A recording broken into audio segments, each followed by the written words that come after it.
says, you have come yet far enough along the way to alter time sufficiently to rise above its laws. Wow, great. And walk into eternity a while. And you know what, you guys? This is what we do when we still our minds. The Course says you do not have to turn to God by closing your eyes. That don't, sacrifice your moments of joining with Him because you cannot close your eyes. Like if you're driving or you're walking, still pray without ceasing. But when you can close your eyes, it's a way to bring our attention inward where we truly do abide. And to me, this is what we are asked to do during our quiet times, to rise above the laws of this world. You have the ability to be truly free within your mind.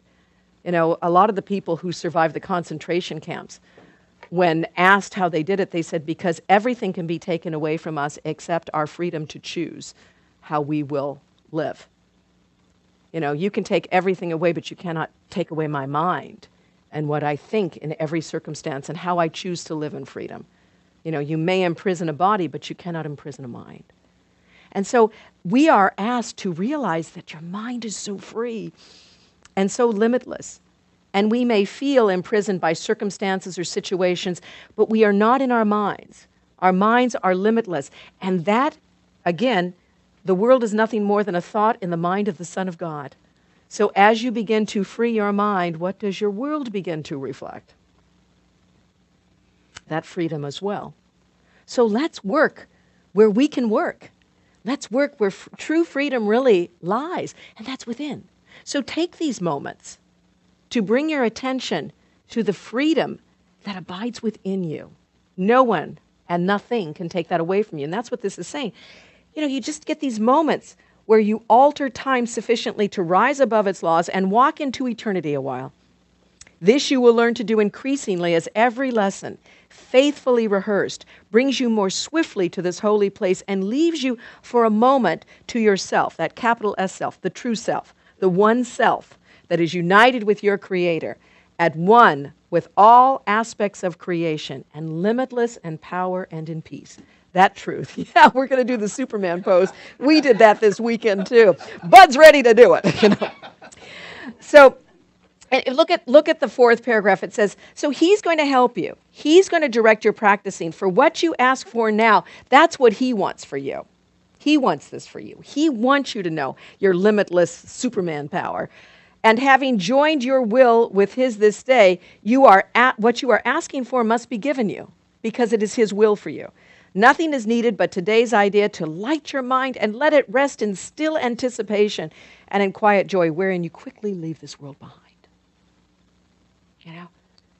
And what this isn't meaning that, you're going to be gone. What it means is you leave behind the judgments of this world, the pain of this world, the suffering of this world. We leave that behind. And when you leave those things behind, what do you birth? You birth a new world. You birth a new experience, and that's what we're asked to do. Have you ever said, I say this all the time, I am such a different person than when I was 20. Do you even know 20, I would never even recognize me now. I am so different than when I was 20. I go back and think about the things that I want. I'm a new person. I'm like a snake who's shed her skin. 4 or 5. I'm a new person than I was when I was 30. I'm a new person rather than I was when I was 40. I'm going to stop right there. But I just feel so very different than I was. It's like a whole different person. I'd love to see her and tell her a few things, to help her. But it's just kind of exciting to see what this is saying.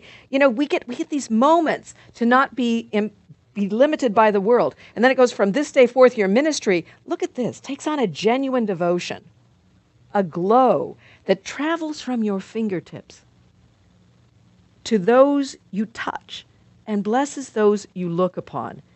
A vision reaches everyone you meet and everyone you think of or who thinks of you.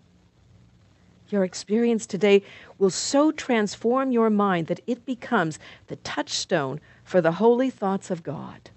And I hope what that means is you keep coming back to this thought, that's your touchstone. You know what that means, right? A touchstone is something that reminds you of that experience, not just a little faint memory, but almost an intense experience where you go back to that and go, yeah, that was great. To me, it's like the passing of my dad.